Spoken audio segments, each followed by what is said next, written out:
So, in the last 2 hours, as you guys are really kind of getting into the last even half hour, 20 minutes of the drive, and now driver Dave is actually been able to make up a little time. He's able to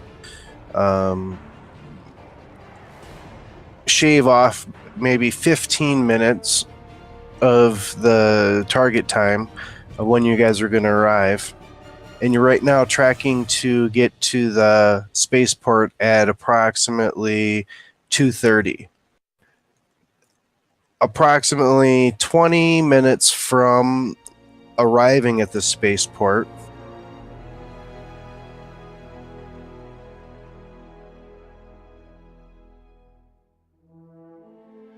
Dave is forced to drive through a set of debris on the road. He doesn't really have much choice, less going off of a steep ravine, a steep embankment that would take him down into unpassable terrain. So he basically, it's as if somebody has littered the road with different bits of metal, possibly some nails, possibly old bits of fencing, and other pieces of scrap. Dave needs to make another driving check, and there's a good chance that he may end up with a blown tire. Somebody give me one more D100 check to check for the tire integrity, and I'll roll for his driving check. All right, Bacon Boy.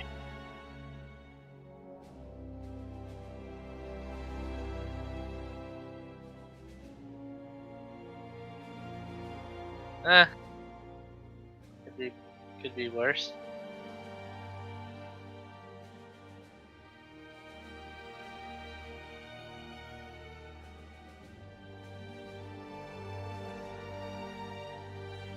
Bacon Boy?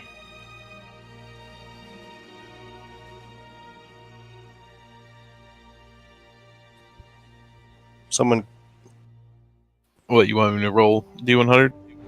D100. And tell me. Ooh. All right. So going through this terrain, like you hear like bottles crunching, and you feel the van swerve like side to side as Dave is trying to miss the larger obstacles. He gets through, and you guys are about another less than 5 minutes down the road, and the front left tire starts going wop, wop, wop, wop, wop, wop, and Dave's forced to pull over to the side of the road, and he's got a flat tire. Unfortunately, he only had about a 10% chance of getting a flat tire. So I was keeping it real low, trying not to keep you guys slowed down. But Renko did an excellent job of rolling an 8 with a 10% chance. So unfortunately, that was the result of.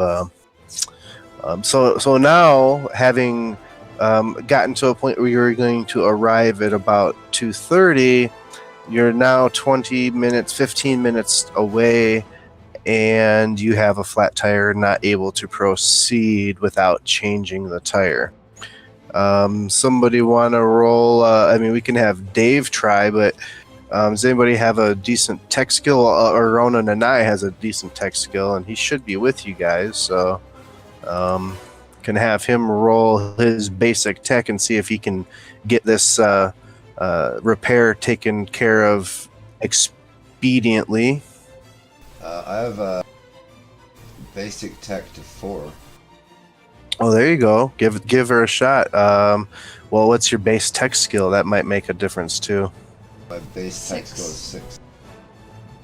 So you've got a base of 10 that you're working with, and if you're able to, well, we'll say anything above a 10, you're able to fix it, but it's going to take you about an hour to fix.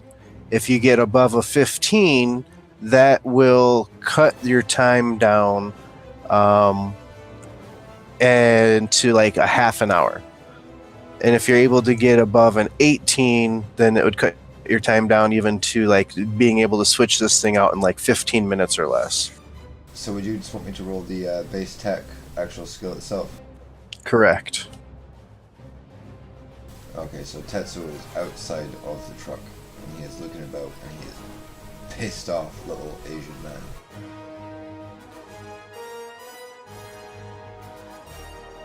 And he rolls an 18. Nice.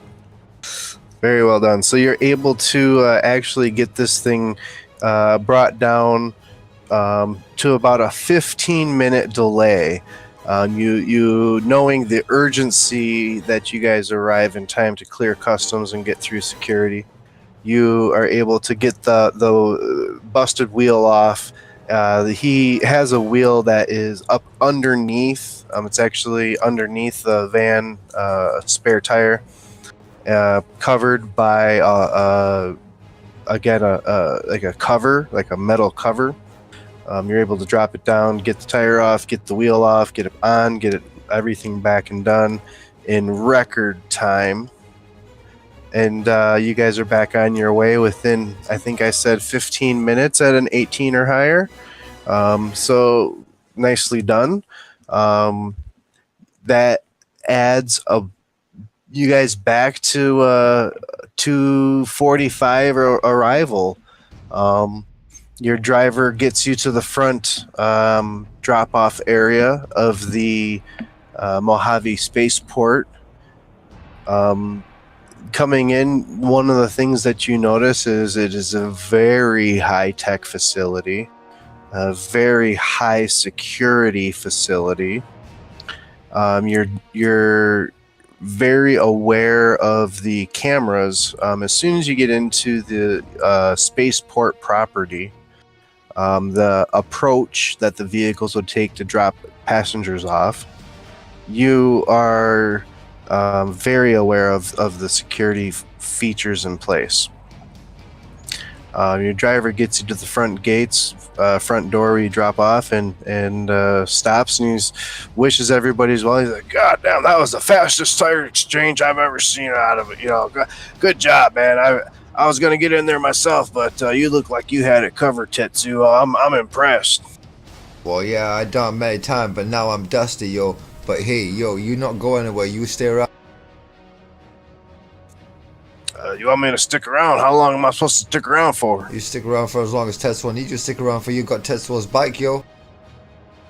I'll take care of that.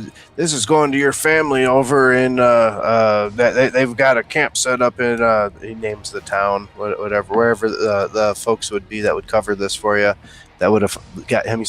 He says I'm heading straight there. I'm dropping this off, man.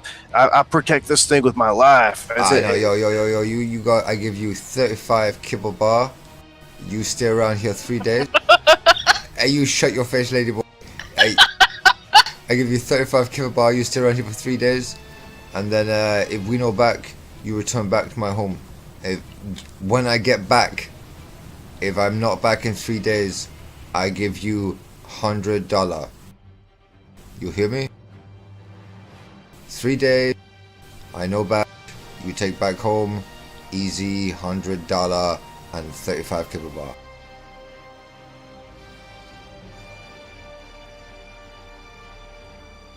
Give me a leadership roll. Leadership check. Un momento.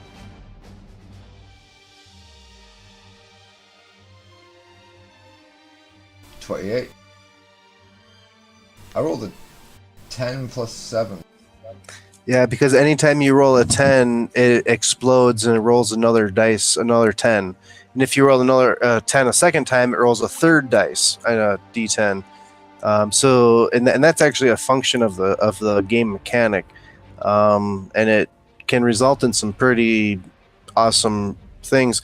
In this occasion, this guy's looking at you like you are a pop star, like you're like he's just, for lack of a better term, almost smitten with your presence. Yeah, yeah, sure thing, Tetsuo. I'll stay here in 3 days. I'll be here for 3 days. You just let me know when you need me, and I'll have your back with me the whole time. We'll take care of it. He says, I'll call my guy and tell him I'm going to be a little late.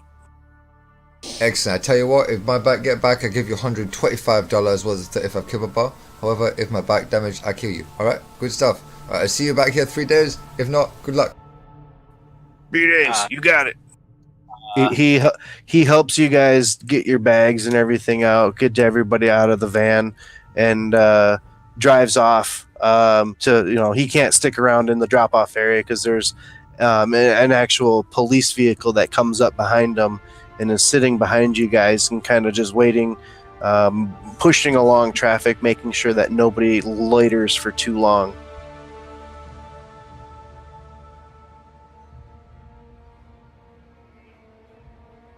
So you're at the spaceport.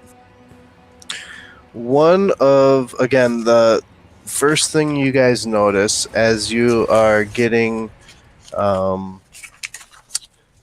into the facility is the extreme security. Lots of security. There's signs up everywhere that no weapons are allowed on orbital flights. There are, as you go into the lobby, there are, of course, there's the public area where anybody can enter. You still are scanned going through here, but it's not the full-on intensive scanners, right? People are basically allowed to come and go. But the moment that you go through to the actual passenger area, you have to submit to a full body scan, metal detectors. Many people are being asked to step aside and checked. Anybody with cybernetics are being asked to step aside and spoken to, inspected. There's sniffer dogs. There's a lot of security. There's dogs that are walking around sniffing people's bags.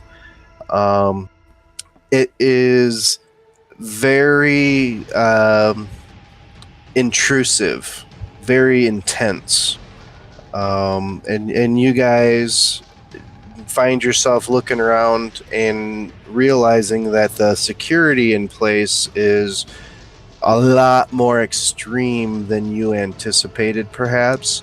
And you start looking around and you start realizing, what weapons are you guys carrying?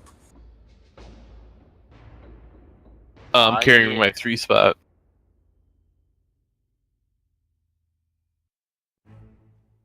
The X-22. Federated Arms. Pocket pistol. I've got brass knuckles, a knife, and a handgun. Tetsuo, his rifle's with his bike in his saddlebag. So he's just got a machete and a heavy autogun. You are realizing, based on the posted signs, that pretty much none of the weapons that you're carrying are really allowed on an orbital flight. Franco, quick! You, Shove this gun up my ass! they do have lockers. They have lockers in designated areas. They're high security lockers. You have a key that is issued out of the lock, and you're able to easily store even assault rifle size weapons, medium sized bags, medium to larger size bags. Each locker is capable to carry or hold quite a bit, actually. There are some people that may require two if they're really carrying a lot of restricted stuff, but they would just grab, just rent two of them, and they're basically, let's say, like €5 per locker in order to have access to it. Is there any way that I can maybe try and conceal a weapon on me, like the brass knuckles? Or would they Yes. get picked up? Actually, about the brass knuckles and machete, you said that a lot of flights, standard arms are allowed on it. If the guns aren't allowed on it, would the brass knuckles and machete be allowed on it, whereas the guns wouldn't be? Or are they all not allowed? Domestic flights are, if airplane flights, a lot of times guns are allowed, other types of weapons are allowed. On an orbital flight, it's a different set of restrictions. They do not allow anyone to have any sort of weapons on board going into space. Okay, so in that case, Tetsuo saunters his way over. He's currently wearing a duster coat with a suit underneath it, and he is emitting small clouds of dust every now and again from changing that tire. He is an incredibly dusty, small Asian man, heading over to the desk to try and get a locker to store his rusty machete and prized heavy auto pistol. As everybody that is looking to store their equipment, there's plenty of lockers available. Again, €5 unlocks the key. You're able to withdraw the key after either sliding a cred chip or depositing a €5, and you're able to put all of your equipment inside that. If you would be so kind, in your inventory, please make like a little list of anything that you're not taking with you, that's your stuff that you're leaving in a locker. Just make press return a few times, drop it down, and indicate that it's in the locker. I'm assuming that I can still take my duster coat, boots, glove, Kevlar vest. How about a steel helmet? Will I be able to take that? You're gonna get a lot of strange looks taking a steel helmet up on a flight. They probably wouldn't restrict you. It's not something that would really be necessary. It would be viewed as unnecessary because, well, I mean, why would you need a metal helmet if there's no weapons allowed? Everybody has to check their weapon. Yeah, but I'm a paranoid nomad who has never so much as dreamed of leaving the continent, let alone the planet. I'm more than happy to have a helmet on when I'm being launched off of the face of the planet, which I never thought I'd leave. I'm gonna leave my Kevlar shirt, my X-22, and my sleeping bag behind. Anything else I'm taking? I'm not letting go of this fucking keytar.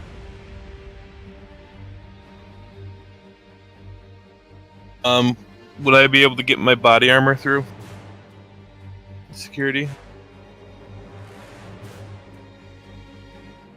Yeah, you could be able to wear body armor if you want. Again, you would get some sideways looks and glances, just because it's like people are like, can you believe he's wearing armor on an orbital flight?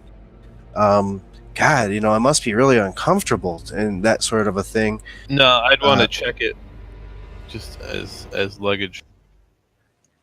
You could check it as luggage. You definitely could do that. I'll do that then. I'll just leave. If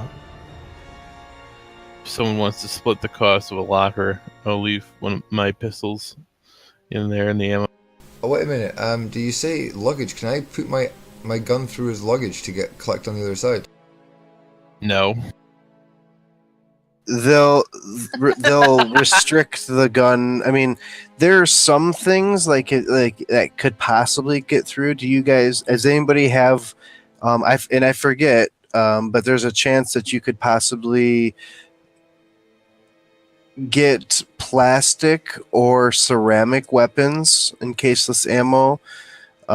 If you have a hidden or secret compartment of some sorts, there's a chance that you could get that through, because it wouldn't set off the alarm, the metal detector, and they wouldn't be able to feel it frisking you down. Yeah, I want to try and get my brass knuckles and knife through at least. Where are you going to try to locate now? They're metal, so it's going to be a little more difficult.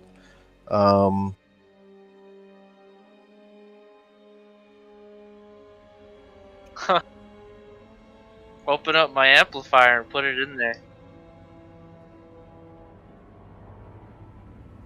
I'll leave my pistols and my ammo in a locker. Hell, I'm getting a locker for Aronan and I'm marking his guns and ammo into the locker. Wait, No. Hojo, you've got an amplifier? Yeah, I've got an amp. Can it fit a machete in it? No, Why not? I don't know. I don't like your machete. Fuck you. Fuck you. It probably could hold a machete, Can we put but my I'm machete? wondering if it could hold my fucking small pocket pistol as well. Yo. You take.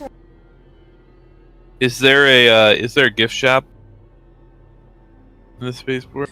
There definitely is. There's multiple gift shops. There are coffee shops, sandwich shops. There's gift shops that are specifically just T-shirts. There's gift shops that are just all sorts of kitsch items, knickknacks, that sort of thing. There's also some gift shops that are very high end, Rolex watches, Bulgari jewelry. If I don't know if I even said it right, but high end stuff like that. So there's a variety of things available inside the spaceport. As a fixer in space, would I be able to maybe track down weapons once we got into the space station? You believe that you believe if there's something to be had, you're confident that you'll find it.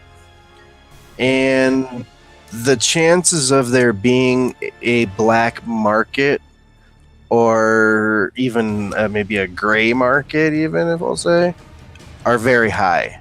I mean, there's a lot of wealth on the orbital and the spaceport and all sorts of, these different places. So there's a lot of people that want to protect themselves. There's a lot of people that want to try and get you believe there's a good chance that you might be able to come up with some stuff. Okay. Will I be Roll able- that streetwide. Would you be able to, for what? Sorry, would I be able to take my jamming transmitter and decryptor for the stuff? Like my line tap, I've got a card lock decryptor, jamming transmitter, tracking device. So would that all be? Yeah, you would be able to bring that in a bag of some sorts, like your carry-on or checked luggage. That's not something that they would be really restrictive of, because you may have a job to do up there. That may be, that maybe you were that's just what you do. You know that they're not gonna mess with you for it. No. Okay, cool. Hey, yo, Charlemagne.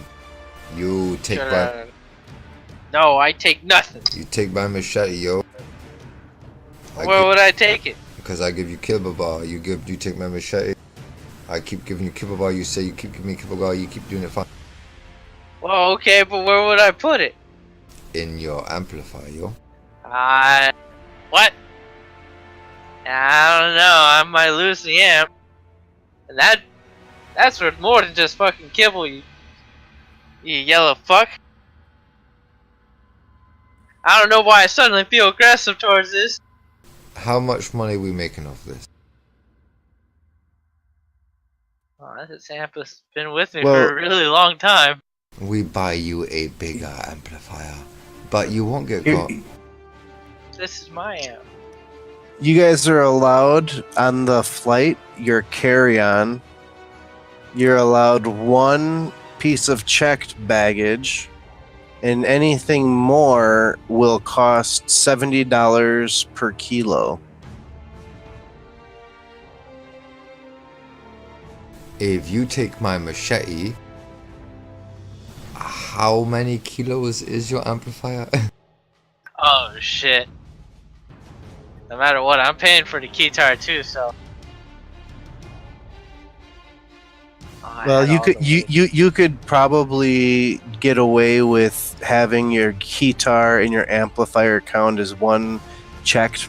You know what I mean? Like they'd probably do it together, since that's your professional equipment.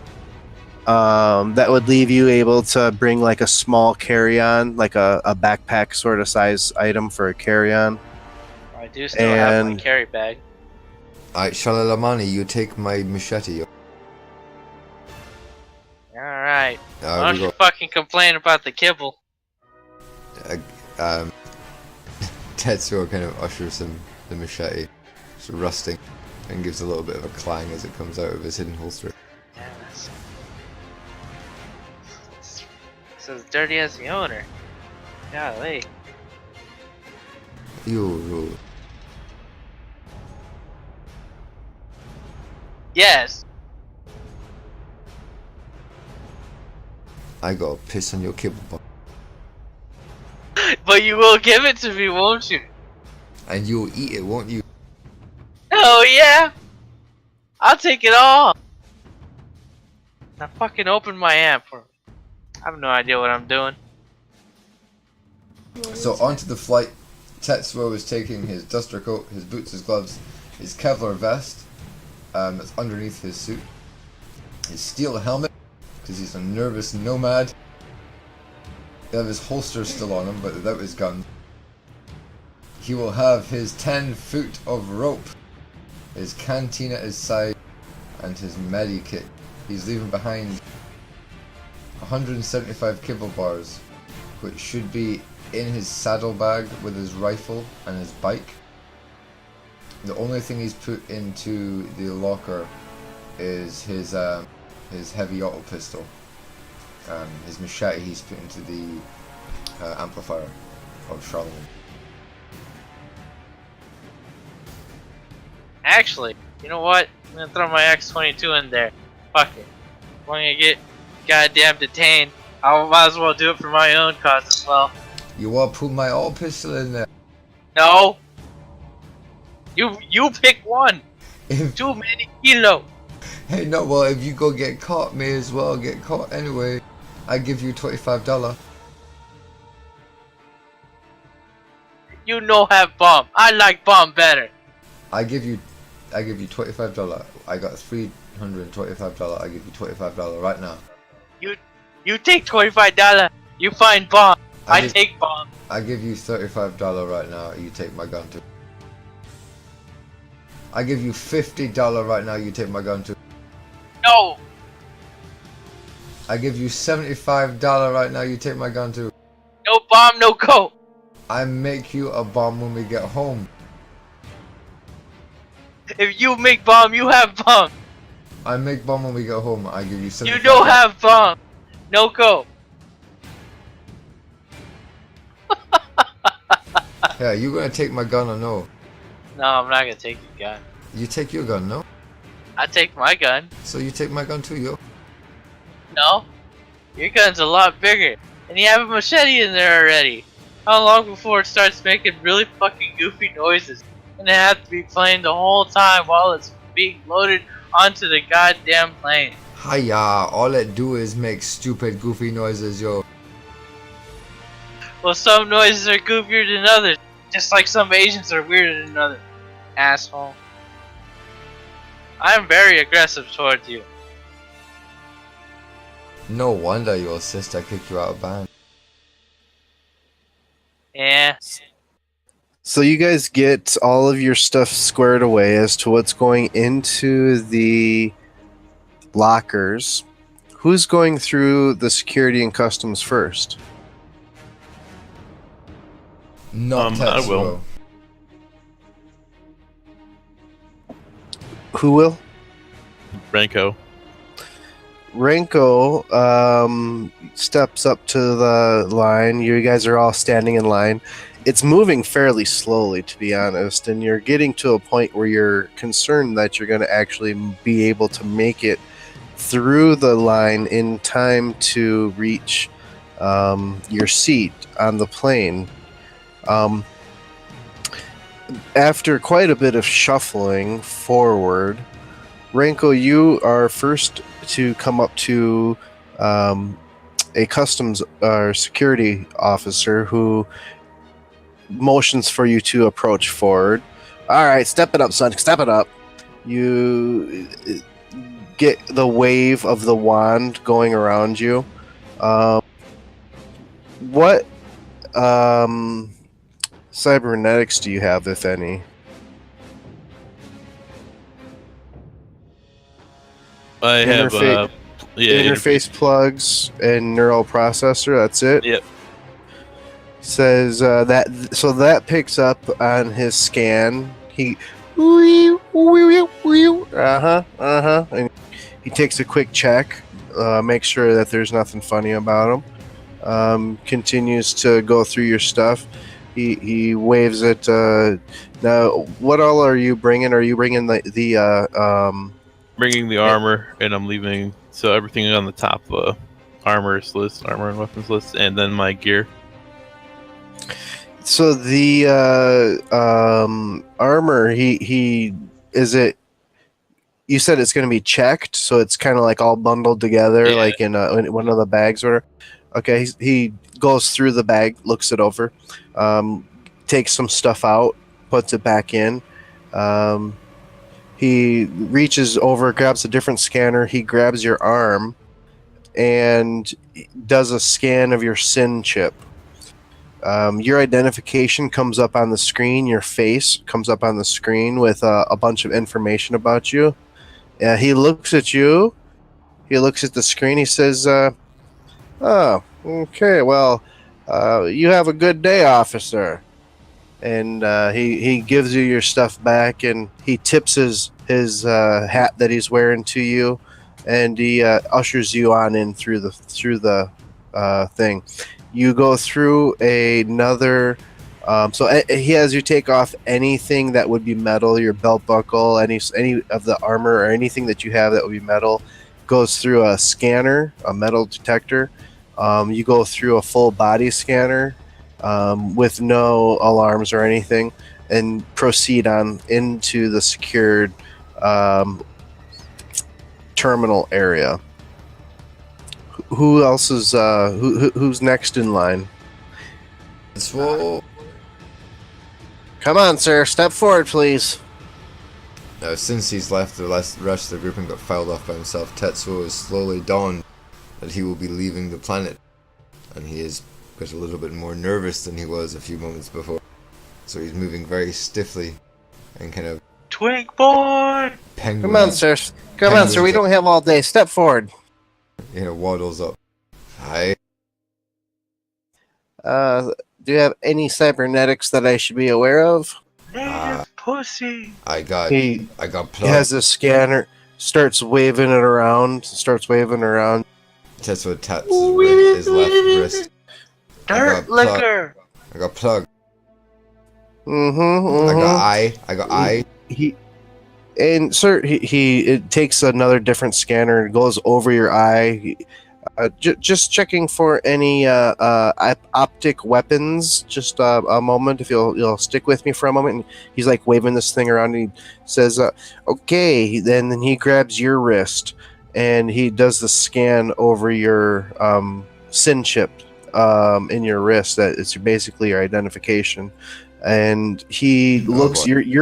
your information comes up on the screen. Yep. It's just basic, doesn't have hardly anything. Like when Wrinkle was up, if you saw his, it had all sorts of information that came up on it.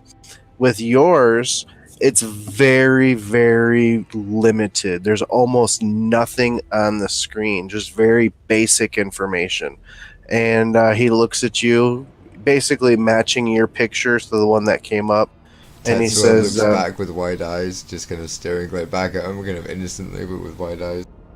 he says, "Okay, move along, please. We don't have all day. Let's go." And he motions you forward through the line. Kind of nods Savannah gently chicken. and kind of waddles off through the line very stiffly, eyes down, thinking about what the fuck he's doing right now. And who's next going through? I might as well go through.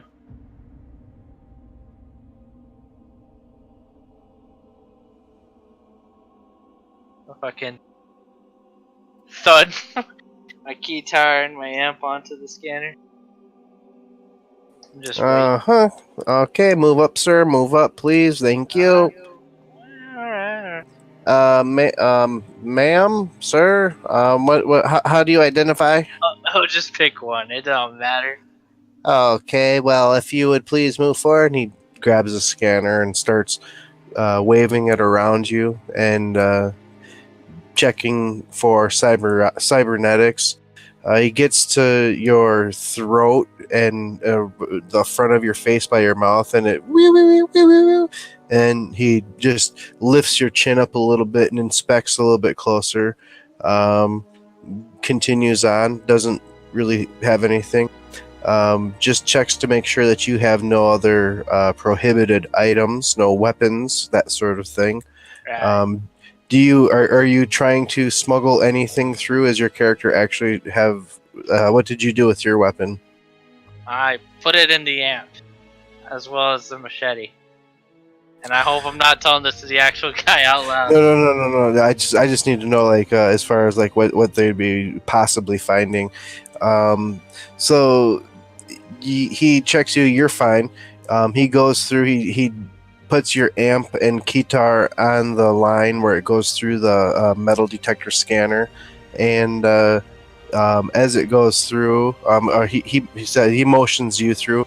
Come on, sir. Let's keep moving. You go through the body scanner. Continue on.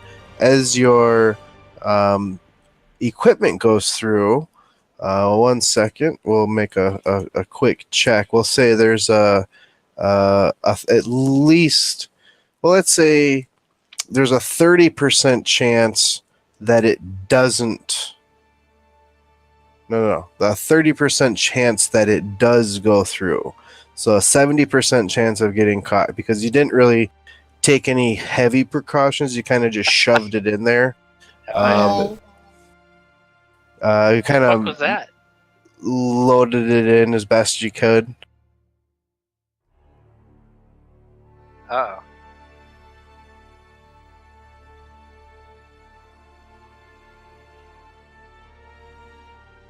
Some very shitty odds.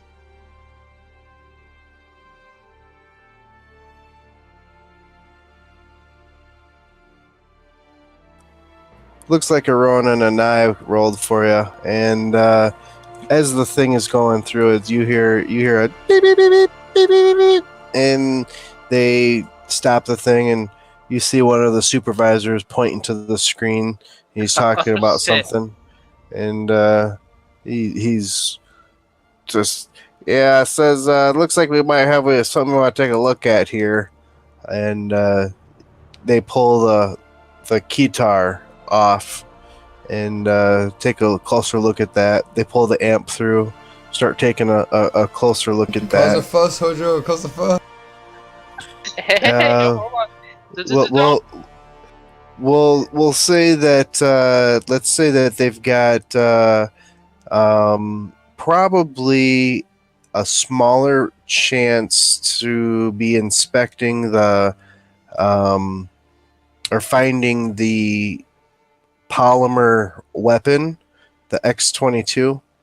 Uh, Quite a bit better chance to find the larger machete made of metal. Oh shit. Hojo, No, What? machete.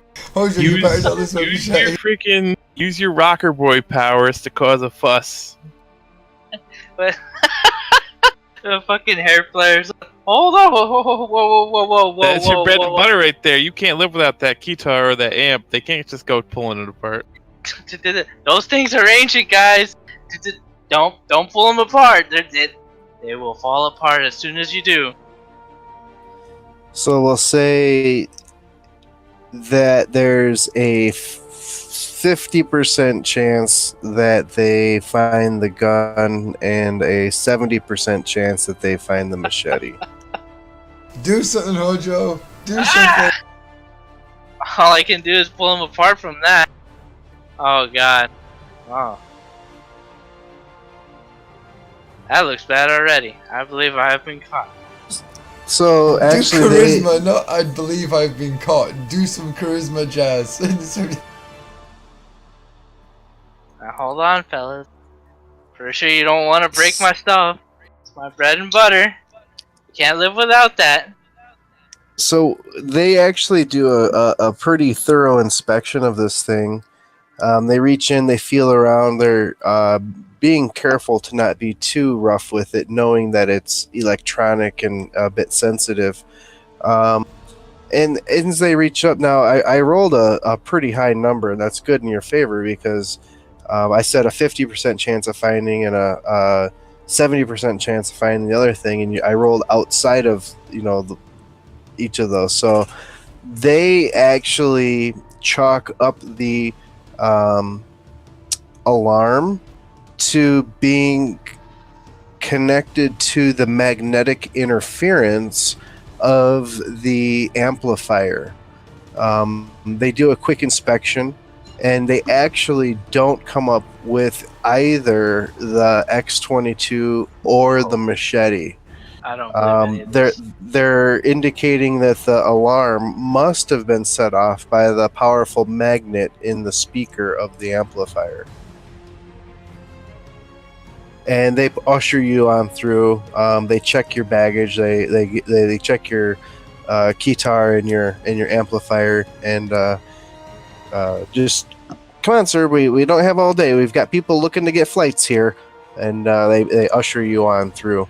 So I believe that leaves us with Sarah and Arona to get through the security. My hair goes dead white. I guess I'll go next then.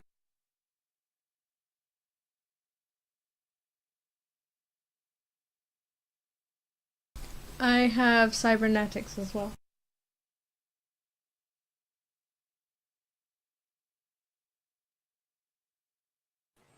There we go. All right, so you step up. The person again motions you forward. Ma'am, please step forward. Please step forward. They grab your their scanner, and do the wand all the way around you. They get to where your neural processor is, and it beeps, and again does a quick check just to make sure that nothing is out of the ordinary. It's just the processor and the link for the data term link. They wand you top to bottom. They give you a good inspection, frisking you on your person just for feeling any physical items that the metal detectors may miss. Yep, one second. I'm going to check your inventory real quick. That's locker. The jacket they don't care about. They go through your bag. They do take out your jamming transmitter, your tracking device, card lock descriptor. They're just inspecting them just to make sure that there's nothing funny about them, or they're not going to do anything outside of their intended use. They question you a little bit about them, but nothing major. It's just kind of like, what do you use these for? You're like, my job. They're like, okay, and they wave you through, put your bag on the metal detector. You go through the full body scan.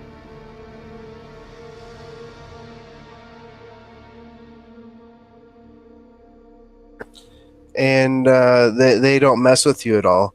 They give you the once over and usher you on. The final person to go through is the Ronan and I. Let me take a look at his sheet.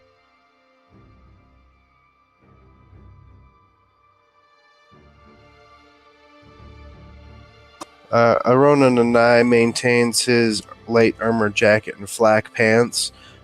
He brings his smart goggles, tech scanner, and mastoid camo. First aid kit is in his satchel.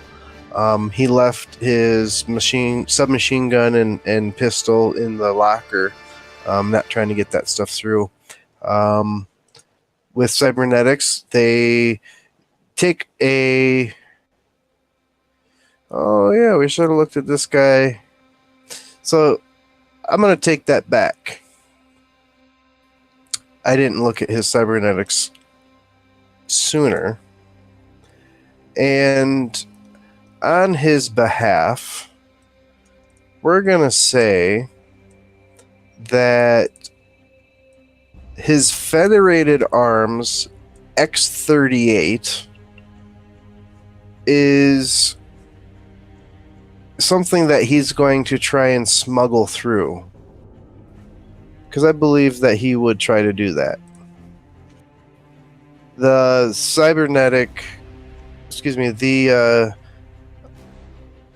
Federated Arms X-38. Oh, is that going to be big enough? Yeah, I think maybe.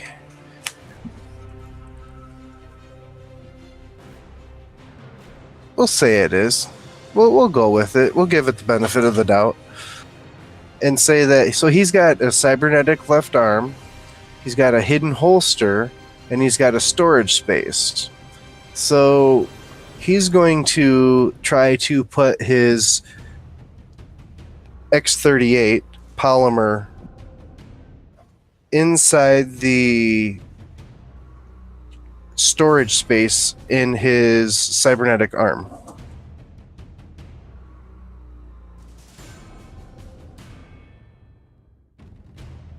Crazy. Logo fell.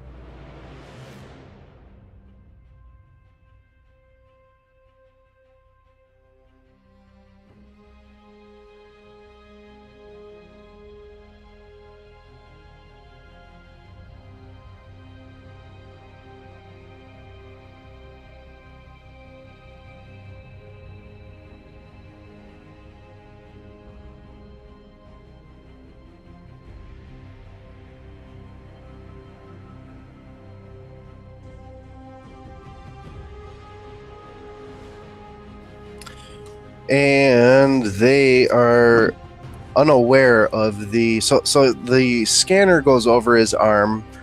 They actually ask him to bring his arm out. He shows them all of the items on it minus the hidden compartment. They scan it over and they don't pick up on the hidden compartment. They actually are unaware of it, and he's able to continue on through. Puts his bag on the scanner, is able to continue on through, and he has now smuggled the X-38 through the security checkpoint via his hidden compartment on his cybernetic left arm. He does not have much room for ammo, so it has 10 rounds with it, and he's not able to bring any additional with him. It's just the 10 rounds that are in the gun It would not fit otherwise. It's just that tight of a concealed space. So he's got the 10 that are in the gun, and that's it.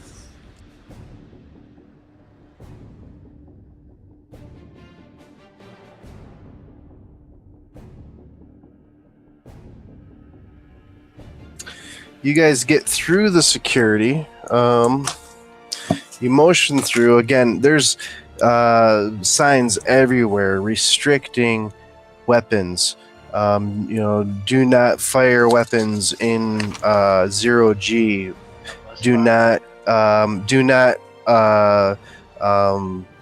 There's like safety instructions up for how to apply or get into a spacesuit. You know how you typically would see like the safety instructions video for a plane where they tell you how to the drop down mask and apply the oxygen mask and do that. Well, it's the same sort of thing, but it's like, there's no drop down oxygen mask. You actually have to get into a spacesuit if there's an emergency, that sort of thing. All sorts of signage everywhere about restricting weapons on any flight. You make your way through the line. You get into the terminal that you're departing from, and you learn that you are taking flight 19. It is the Orion space plane. It's a Hermes 2 type space plane. Once you're ushered on, you are sitting on this plane. It's equivalent of like a very comfortable bus. There's large windows on either side of you, pretty much all the way around the plane.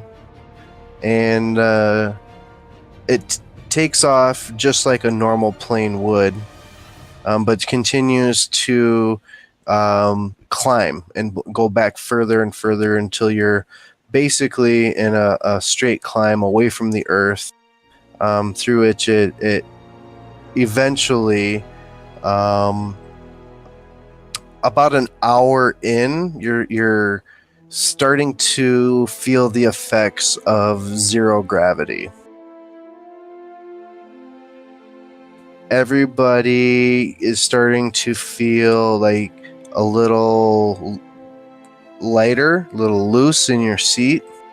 Your inner ear is starting to kind of spin a little bit. Tetsuo is rigid, like absolutely fucking rigid. His eyes are wide, his knuckles are white, and he's staring dead ahead through nothing.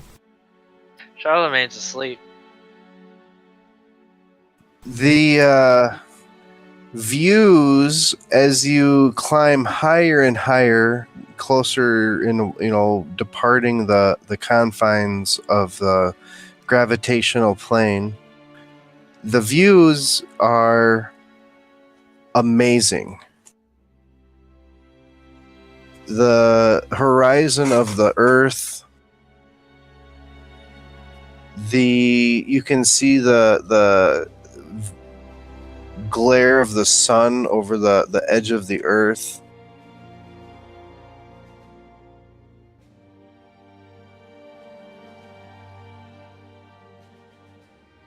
You start to see it goes from a blue sky to a very deep, dark,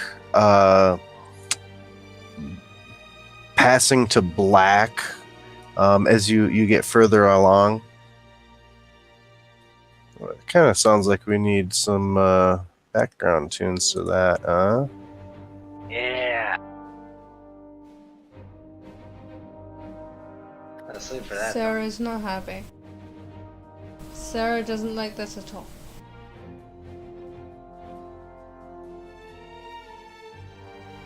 I ask if there's smoking permitted. Tetsuo still, like I said, looks like a cat in the back seat of a race car. I have now fallen out of my seat and am sleeping on the floor.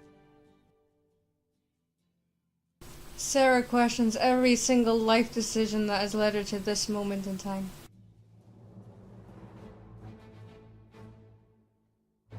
Got that hit of jazz if you need to calm down. I need a Fucking- tranquilizer. Just spaz out and stab people. How did you get that jazz through customs? I thought they had sniffer dogs. Security there was shit. We all managed to you two managed to smuggle in weapons. And drugs. I look around to make sure the stewardess can't hear what you're saying. The rectum is a vast cavity. Wait, yours is. Can't hear you. I'm asleep.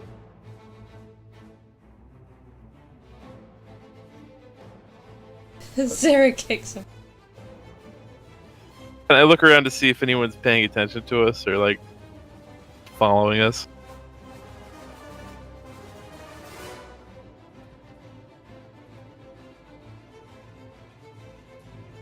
Staring into the back of the seat in front of him.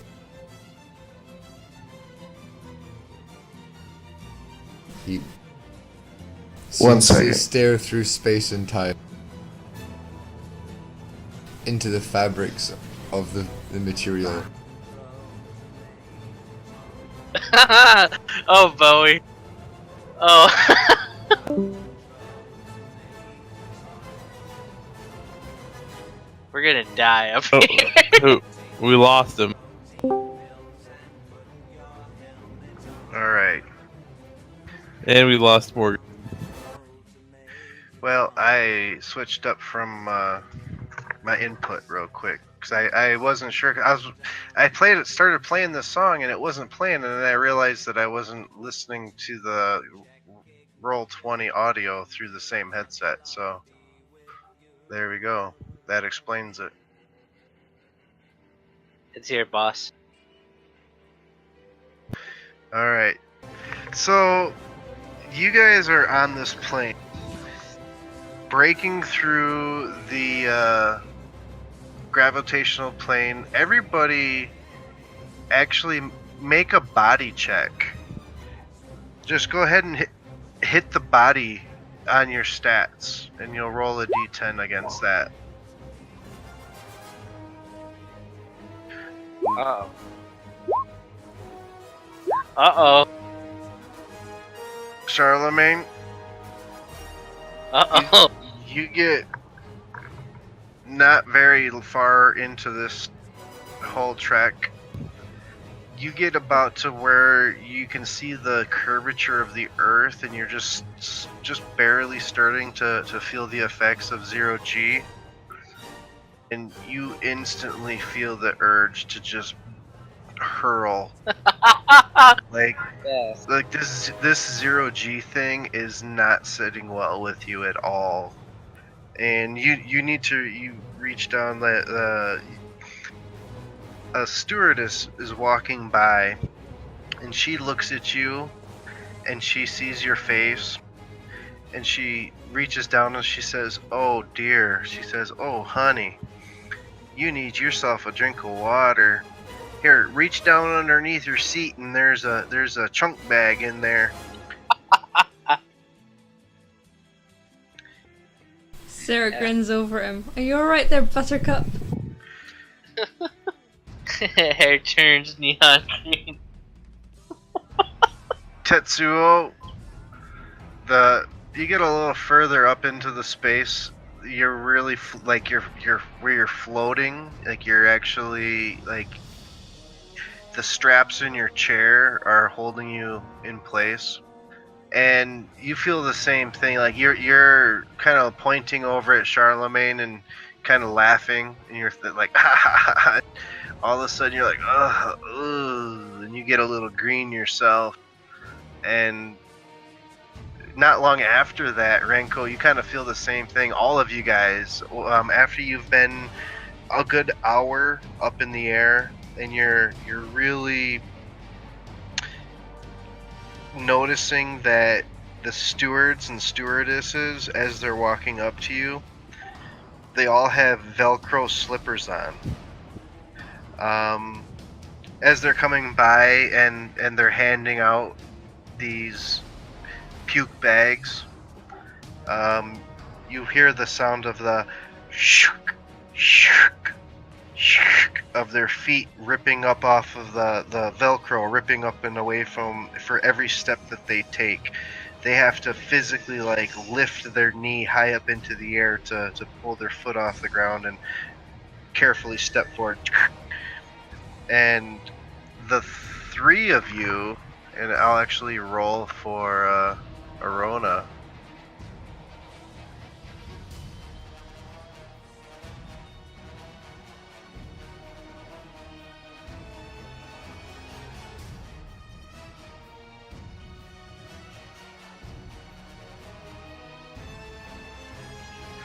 Ooh, yeah, that makes the four of you. All four of you guys are just sick to your stomach.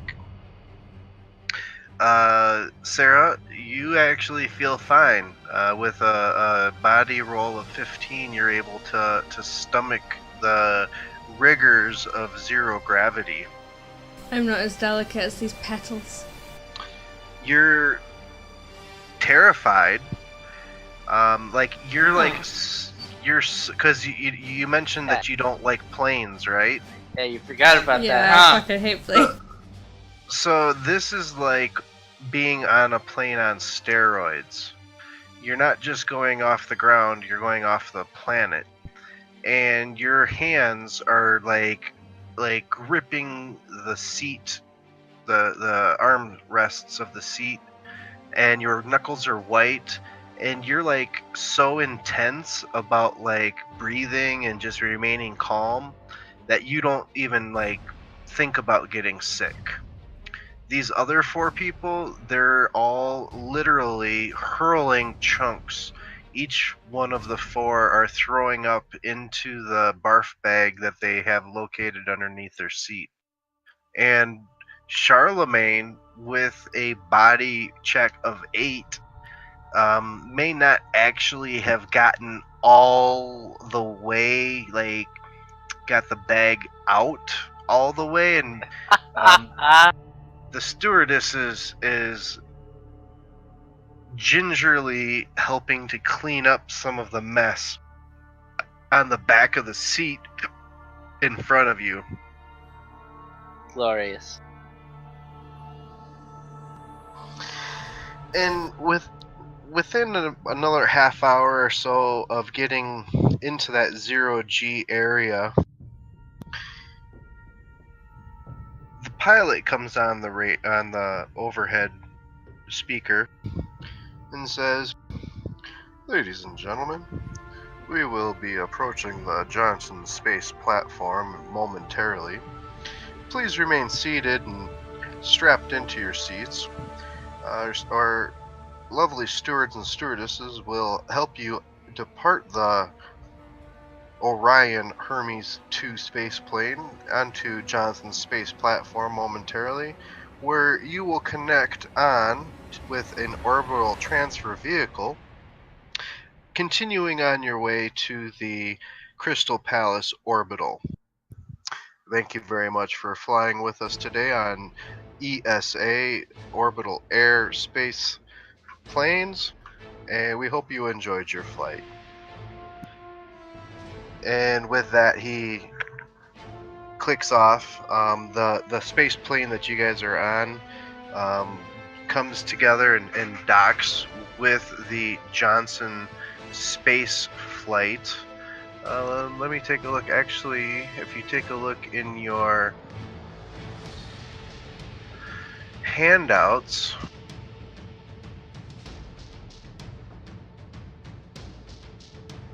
there we go. I just made it available.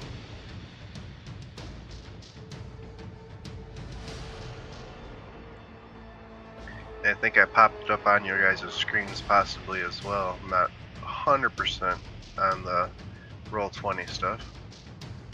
Yeah. But Yeah, I can the see.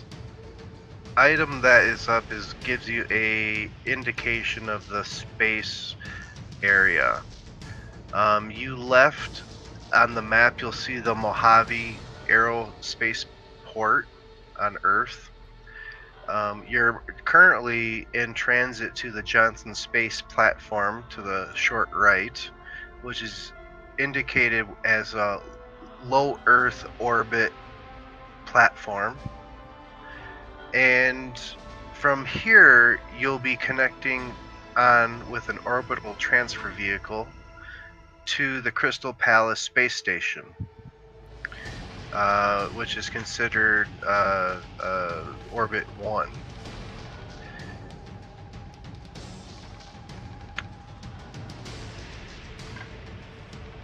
Well, doesn't that look fancy? The Johnson Space Platform is fairly dull. It's just not a lot of people here permanently.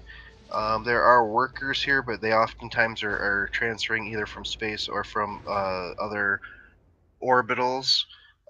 It's kind of often just used as a transfer location because they can't use the same sort of vehicles that would take you off of Earth to actually get to the space station, the Crystal Palace space station. So the transfer through Johnson Space Platform is fairly uneventful, fairly dull. You're put through another round of customs. However, this time you guys are floating. Your stomach is still feeling ill. If you missed your body save earlier, body check. Your stomach is still rather a bit of butterflies floating around in them. And the transfer into the small enclosed orbital transfer vehicle is not anything like the space plane that you took to get here. The space plane you took to get here was luxurious, had windows, they served drinks and maybe a snack. The vehicle that you're on now has no windows. It contains only 11 other passengers and 2 stewards. The orbital vehicle, it doesn't take long for them to get everybody in and seated. Now, keep in mind,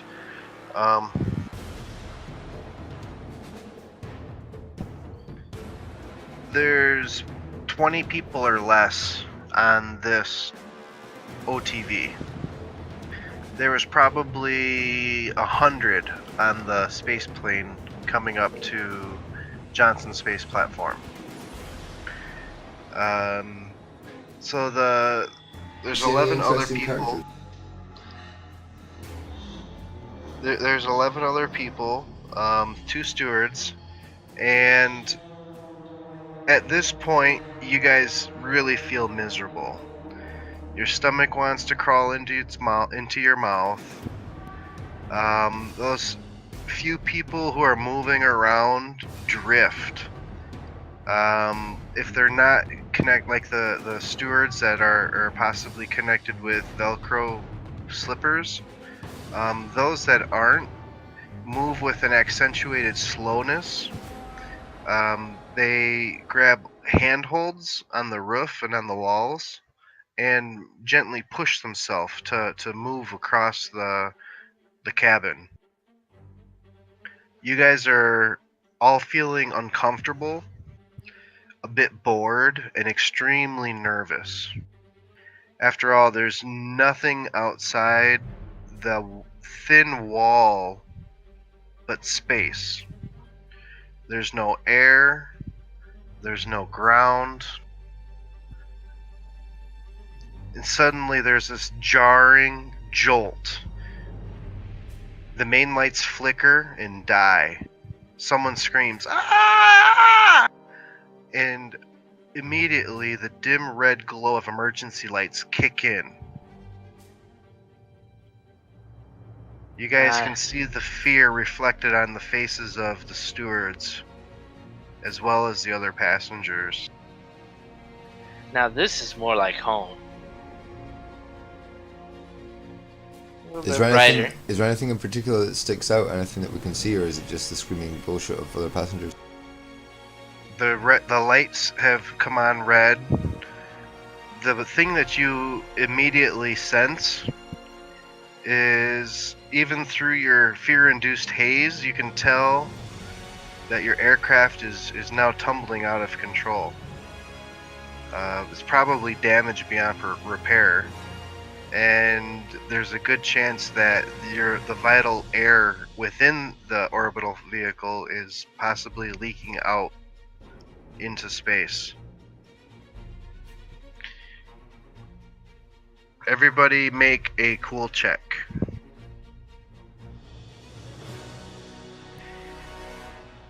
Sarah, Miss Morgan, your cool check will be at a -5 due to your what is probably now a phobia of flying.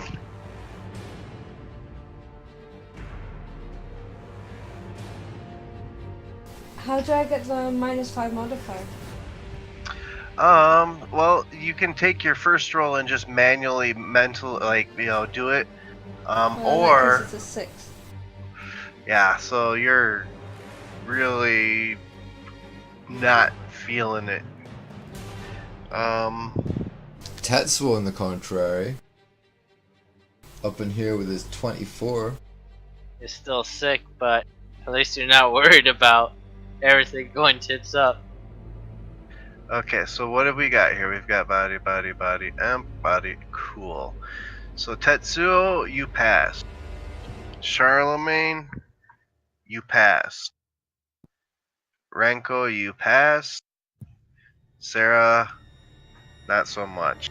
Let me see what I got for Arona and Nanai here.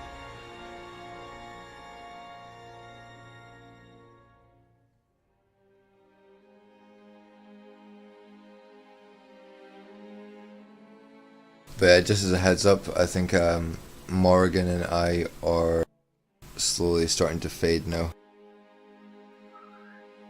And Arona Nanai also failed his cool check. I heard that. We can get to this. This is could be a good stopping point once we can kind of make our way through this little if you want, if you're good for it. Make our way through this little situation here and see if you guys survive or not. The depths of being exposed to the space situation. I would hope I would like to survive. I would think it would be a good idea to survive. Currently, Arona Nanai and Sarah Schiavone are both hyperventilating and freaking out. Basically panicking. At this point, all of the stewards are saying that they're issuing instructions. Everybody please remain calm. Please find your spacesuit located underneath your seat. Please... What would the word be? Please put on your spacesuit as quickly and as safely as possible. Tetsuo is wrestling with his spacesuit like someone tried to put a quilt cover inside of a quilt cover. Like, he cannot get this shit started, but he's flailing with it, and he will get it done if it's the end of it. Charlemagne turns on the amp and gets the audio box ready. So the Arona Nanai and Sarah Schiavone, because you guys failed your cool check, for the remainder of this scenario, any rolls that you make will be at a -10 because you're panicking and hyperventilating. Oh, that's some old bullshit. Sure, you don't want that hit? Everyone else is attempting to put on these skin-tight suits. They are under the seat. They're very tight. They're rubberized, and they're basically a coverall with a helmet. Who was wearing a helmet? Anyone that was wearing a helmet, your helmet is gonna have to be removed in order to put this thing on. There's a good chance that anybody that has anything more than medium armor or if you have heavy armor, you're probably going to have to remove the armor to get this suit on. Anything like a flak jacket or flak pants, you probably could put it on over that. Heavier than that, though, is going to be a problem. Yeah, see, I've managed to cram my duster coat inside it. My Kevlar vest is just a vest. It's not heavy or even medium armor. It's like the lightest. Yeah, Kevlar vest is but fine. My steel helmet, I'm going to take off, and I'm going to hold in my hand. So my steel helmet I'm holding in my hand. My rope, my carry-on that I took as a fucking rope, is just wrapped around my chest underneath the suit. You're gonna have a almost impossible time getting this suit on and keeping control of your helmet and duster. At the moment, they're going to be floating around you, uncontrolled, bouncing off the wall. It's just impossible for you to get this spacesuit on effectively while trying to hold anything. You gotta use both hands. As you guys are working to get this stuff on, the stewards are indicating they're continuing on with their speech. Your spacesuits will keep you warm. They will provide warm air around your bodies and hold your bodies together in the event of exposure to a space vacuum. Please be advised there is a 40-minute air supply in each of the suits. And they continue speaking on, as repeating their words and helping people to get their suits on. With anybody that is, well, everybody is going to have to make a reflex check to try and get your suit on. Give me first a reflex check and then an intelligence check.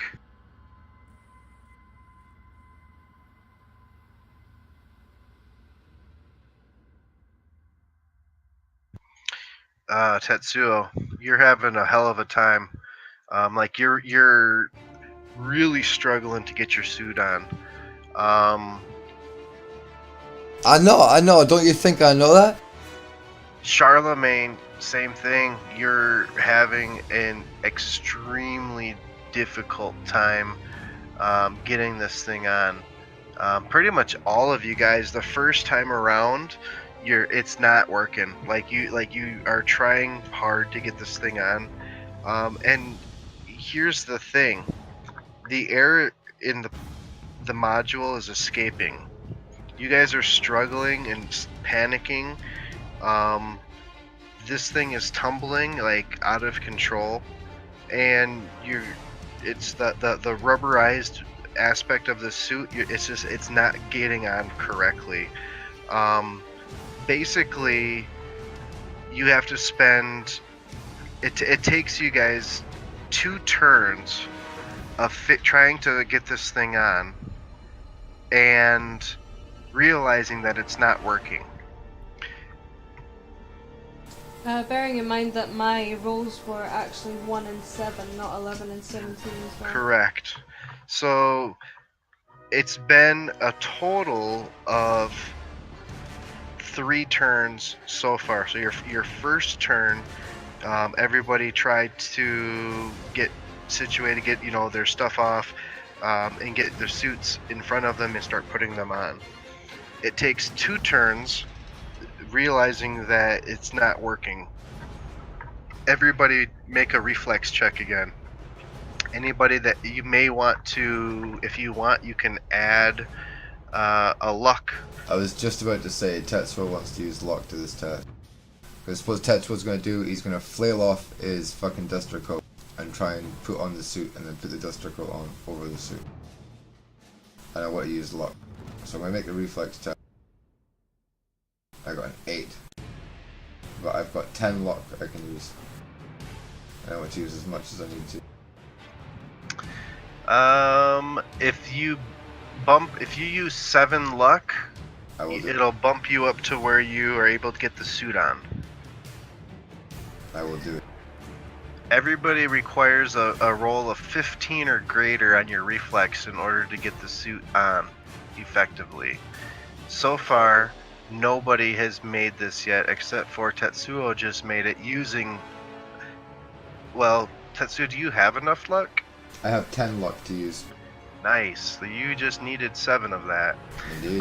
And that bumped you up to where you're getting your suit on. Now you're gonna have to again.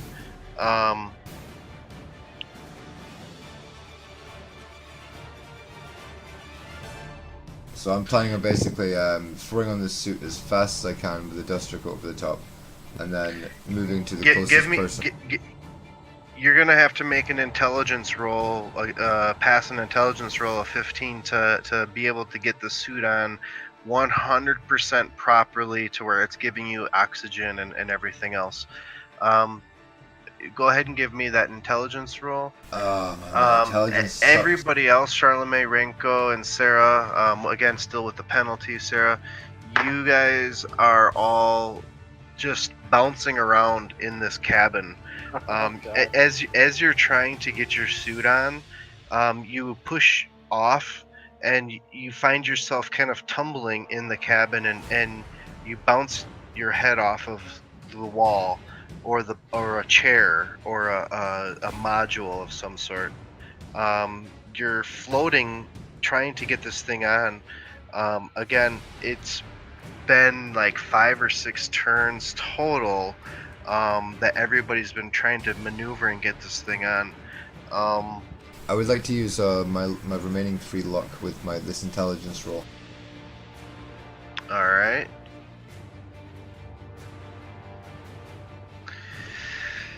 $12. I'm gonna give it to you. Really? Yeah, I'll give it to you. Okay.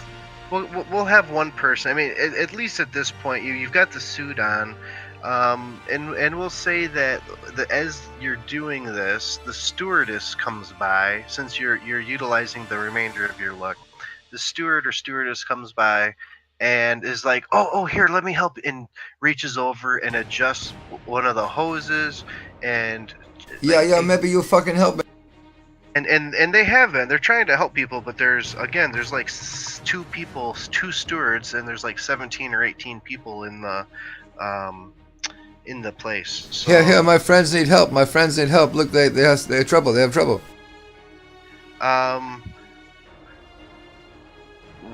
You guys, Tetsuo, you feel this huge just relief. Your chest was heavy. Your head was starting to throb, but now you feel this huge, sweet relief of oxygen flooding your lungs. I'm going to take a single deep breath, and I'm going to try and urge the steward to help everyone else in the group that's struggling. Sarah, Renko, and Charlemagne, as well as Arona and Anai, and actually let me give a quick roll for him.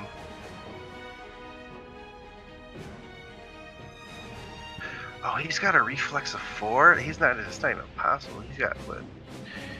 Luck. You could use luck. Yeah, I also have a reflex of 4.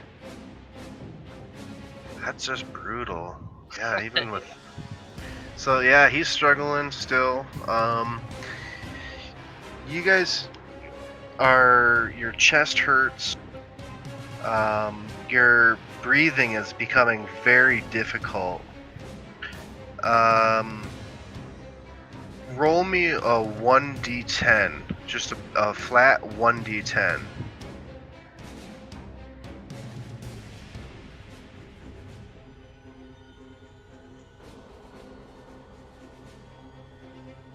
Wait, what's happening?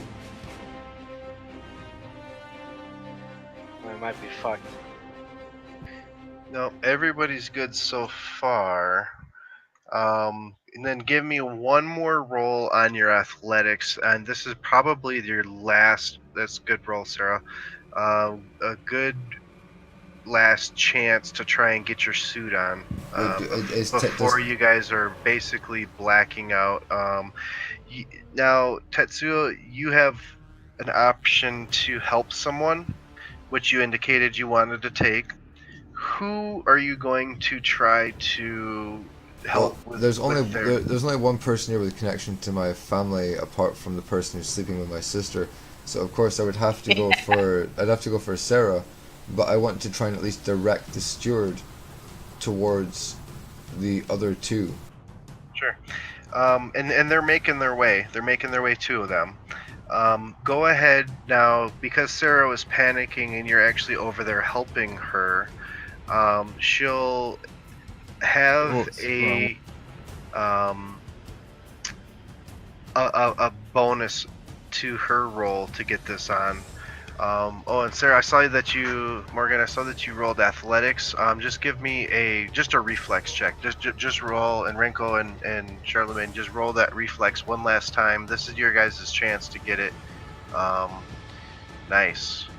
And we'll say that again. I indicated that we're going to have a bonus on that, which basically cancels out most of your panic modifier that you were having. So we'll say that you're able to, with that roll and the help of Tetsuo, you're able to get your suit on. Renko and Charlemagne and Aronan and I'll just roll it for good measure. Eesh, even fumbled. Aronan and I passes out, completely unconscious. Charlemagne, you pass out, completely unconscious. Renko, you pass out, completely unconscious. Each of you, the last thing that you see, the last thing that you feel is a extremely heavy pulse in your brain, like someone squeezing your head, throbbing, like you can feel your pulse throbbing in your head, and your eyes feel they turn dark, almost with a red tint to them. And as you're struggling to get your suit on, you're pushing your leg in, trying to get it in, you slump forward, pass out, completely unconscious. All right. Tetsuo, I'm fine. I can breathe good. Smells, breathe good, tastes good. you're able to help Sarah get her suit on, and again, with the help of a steward or stewardess, you guys are able to get it on properly. With the help of those who have already been fitted with their suits, as well as with the help of the steward and stewardess, you guys are able to eventually get all members within the cabin into their spacesuits and hooked up to their 40-minute supply of oxygen. It is quite a struggle, but with some cooperation and teamwork, you're able to properly get everybody fitted into their spacesuits, even though they're like rag dolls. They're completely limp.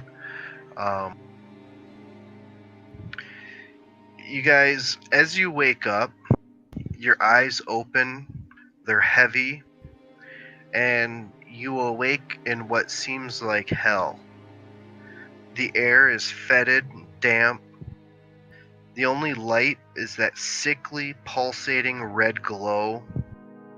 And around you, strangely, almost demonic creatures seem to swim through the turgid muck. You, Charlemagne, Renko, you realize that somebody has gotten you into one of the spacesuits, and that at least for now, you guys are alive. You have an extremely bad headache, like the worst migraine you've ever felt. As your brain slowly returns to normal function and the initial panic passes, you look around a bit more carefully. All of you, having the couple of you that Sarah and Tetsuo that were helping to get the others into their spacesuits, you again kind of get to a point where you're all calmed down, you're looking around, and all of you notice there's 3 figures drifting together near the front of the compartment. They're staring intently at the door to the front cabin, to the pilot's quarters. They seem to be nodding and gesturing at one another. So it kind of gathers everyone's attention, kind of subtle. Yo, we got a problem here. Oh, what? What? Sarah, Yes. you notice that 3 of the passengers are not moving at all. They do seem to be in spacesuits, but they're not moving of their own accord. Amongst everything going on with the light, the dull pulsating red light, it's just a surreal setting.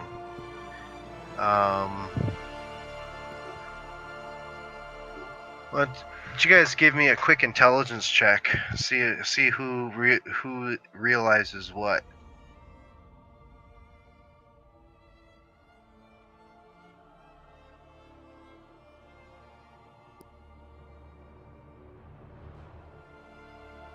Check a go. So you guys, nice.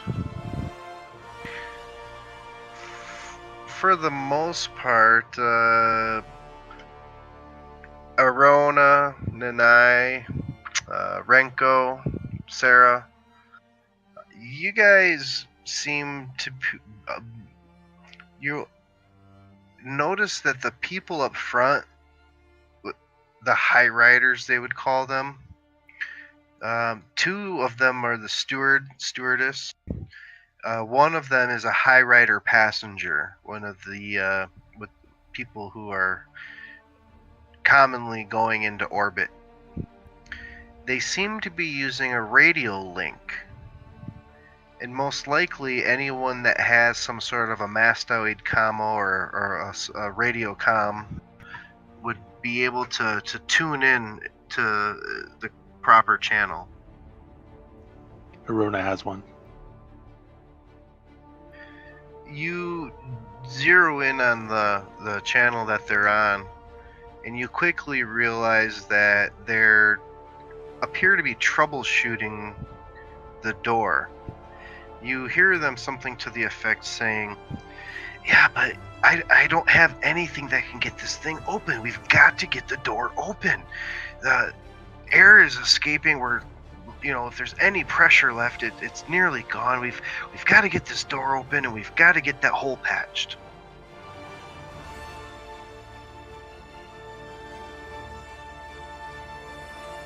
Is there a way to feed the comms through to everybody else? If anyone else does not have comms, there is really no way to communicate to them because there's no air in the compartment. You can motion, you can sign language, you can write it down if you can find something to write with, but it's not gonna be real easy to communicate without some sort of radio communication, radio link. What about our cell phones? There's no cell signal up here. You're in space. Yeah. They still require air. It's a good idea. It's definitely a good idea. Just something that you got to check off the list, right? Go through everything.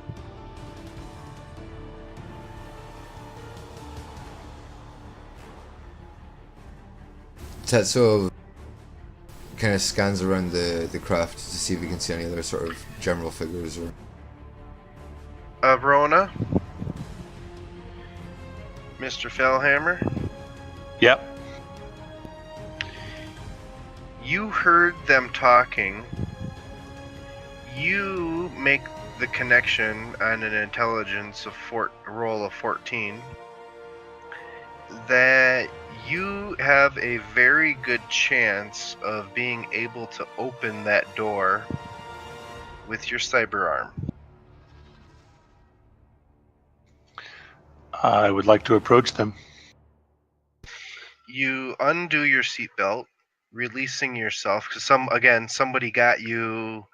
I'm not quite sure where you came into the discussion explanation. What was one of the first things you had heard coming in? How long have you been here? First thing I heard was I went unconscious and somebody got me in a suit.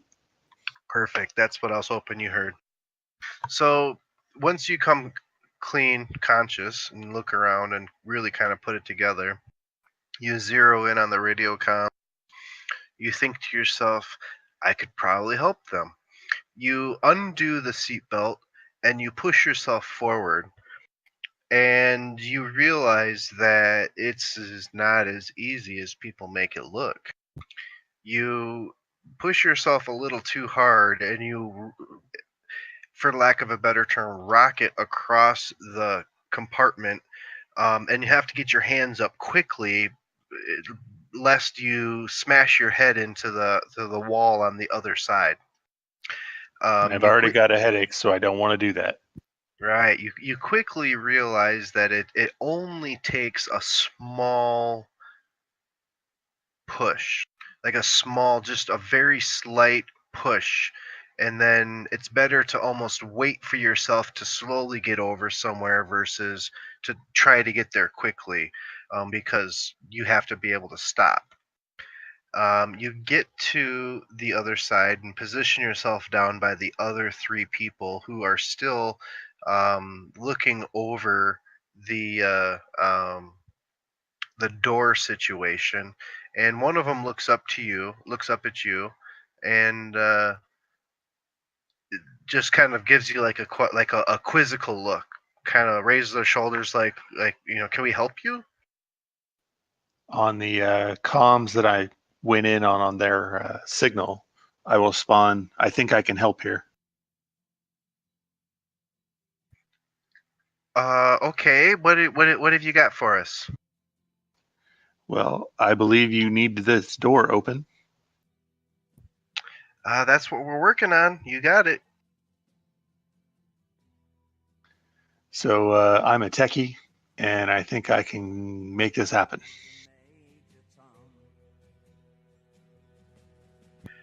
All right. You reach forward.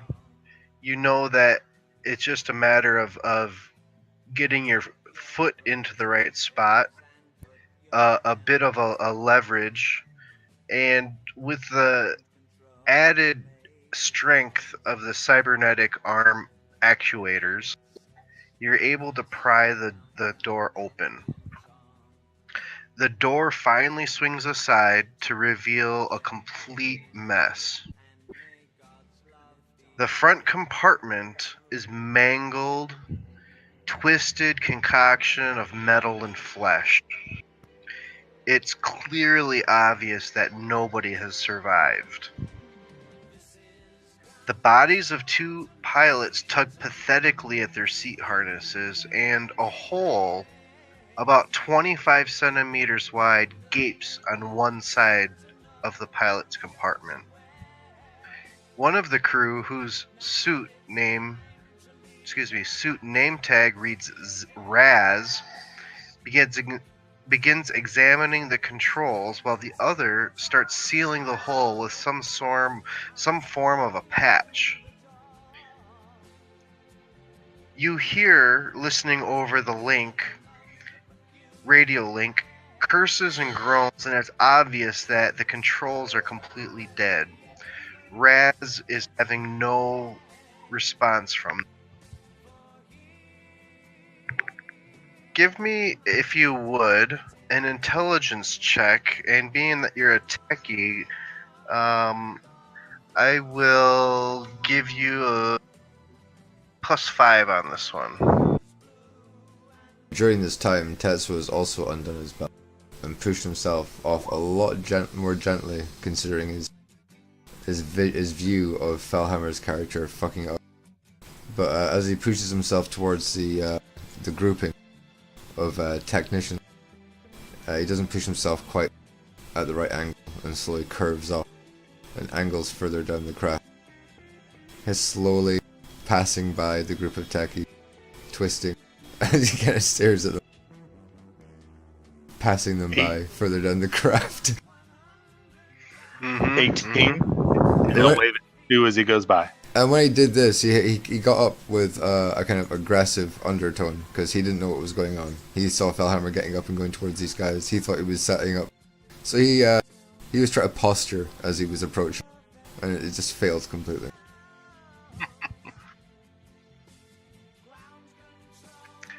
Arona, Nanai, you realize inside this compartment, the damage that's been inflicted does not appear to have been an object that came from the outside. In fact, it appears the explosion came from the inside, to the best of your perception.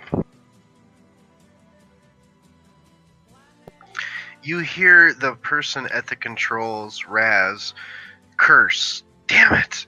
I cannot get this thing to respond to me. I wish I had a scanner or something I could use on this. I can probably help you with that too. Well, probably, or can you? We need to get this thing going or we're all gonna die. I'll move forward and get my tech scanner out. Alright, go ahead and give me a basic tech. Or if you have aircraft tech, I haven't checked. Whichever I is have higher. gyro. I don't have AV. Or just regular aircraft. Yeah, I don't have that. Alright, Aerotech. Yeah, so go ahead and give me a basic tech roll. And you're gonna have to roll kind of high, so what's your basis? My base is 5. With a tech of 13, 8 for a base of 13. So you may want to add luck to this, possibly. Because your tech is 8, your skill is 5, you have a base of 13, and you're going to need to hit a roll of 20 or greater. So you're going to need to roll a 7 or higher. You have 6 luck points available. And as long as you declare that you want to use luck, you can apply between 1 and 6 to the roll after the fact. I do want to use luck. And the amount I add, I can decide later. Yeah, that's my personal rule of how I deal with it, but yes.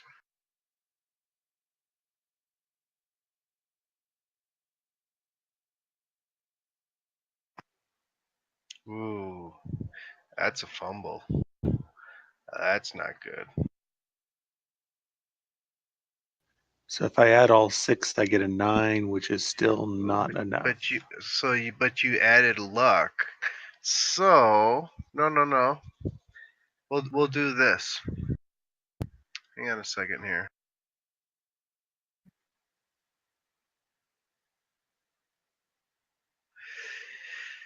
So let's say as part of your luck, because you use luck, and to me, just the fact of using luck, I mean, what's the point of using it if it doesn't do anything for you, right? So let's use 1 point of luck and give you a reroll. Do we have fate in this, like fate points for re-rolling or anything? No, there's no fate points, but it's sort of a GM's discretion on it because if, like I said, if you typically if you fumble but you're using luck, it negates the fumble. And in this instance, since if you applied all of the luck on the fumble, like basically a fumble was the only thing that you could roll that would not work, but you rolled luck, or you chose to use luck prior to rolling. So the only thing that luck would really do for you to be beneficial would be give you a chance to give you a re-roll. So that's what I'm going to give you on this one. All right, so that costs 1 point. Costs 1 point, and you've got 5. You can use luck again, and you've only got 5 left. I will use luck again. All right.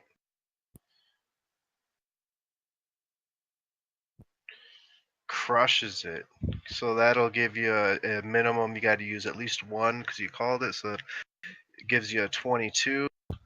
And that is a excellent application of your luck and your skill.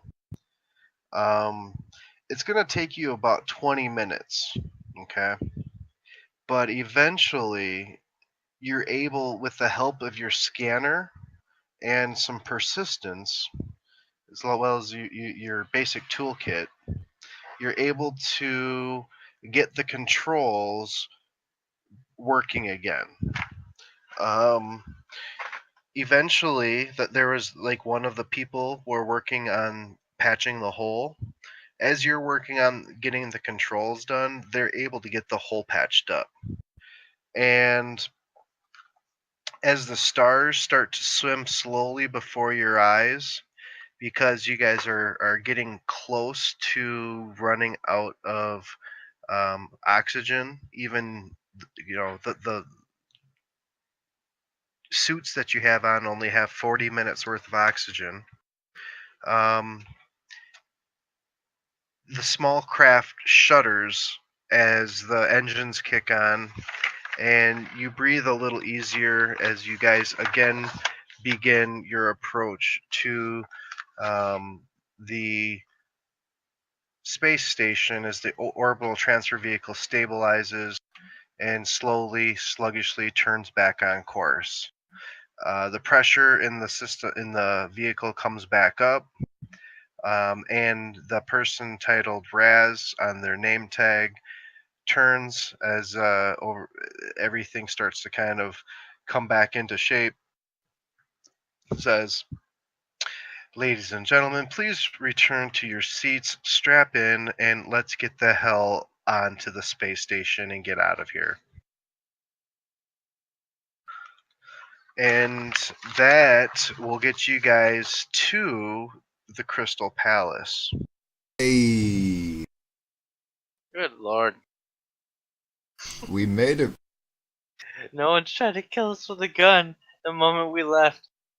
Oh. They're getting creative.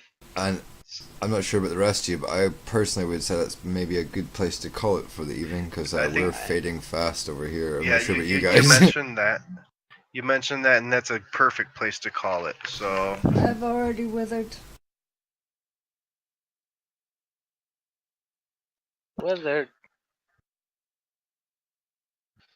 let's go ahead and pick up the next time around there, and you guys will be entering the Crystal Palace and getting your bearings as to this new environment. And does it have artificial gravity? It does have artificial gravity. Hang on, Excellent. actually, this Alright. this will be a little. I'll change the map. Hang on. So this is where you'll be on your next flight or on your next time in. Um, the whole thing spins and turns to create the artificial gravity. There are multiple levels each serving a different purpose. And you guys will be exploring, getting to know this place a little better. You can see the space plane for scale, and the orbital transfer vehicle was about half the size of that space plane. So where you're going, this place is pretty large. Should be an interesting exploration. Nice. Oh yeah, that's pretty big. So we'll just give you a quick quick description, and pick up at the same place on the next turnaround. So through the open flight deck door, you have a restricted view out of the pilot's viewports. Ahead, you see the shape of a large rotating cylinder.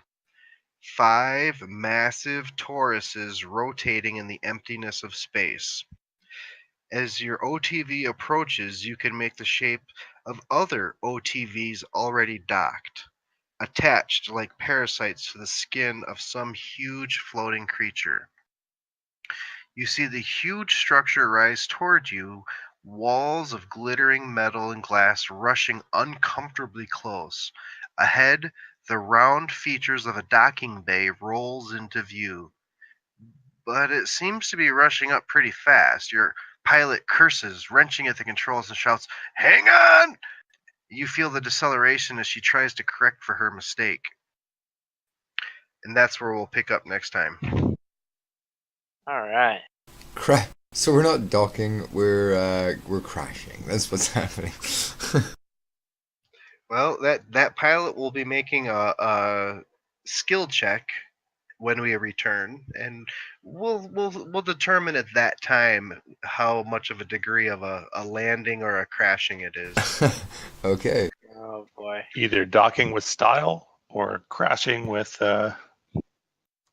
Well, hopefully, Or Grace. let's hope we just don't take out the entire fucking station. Yeah, Colombian landing. Hey, any docking you can walk away from is a good docking.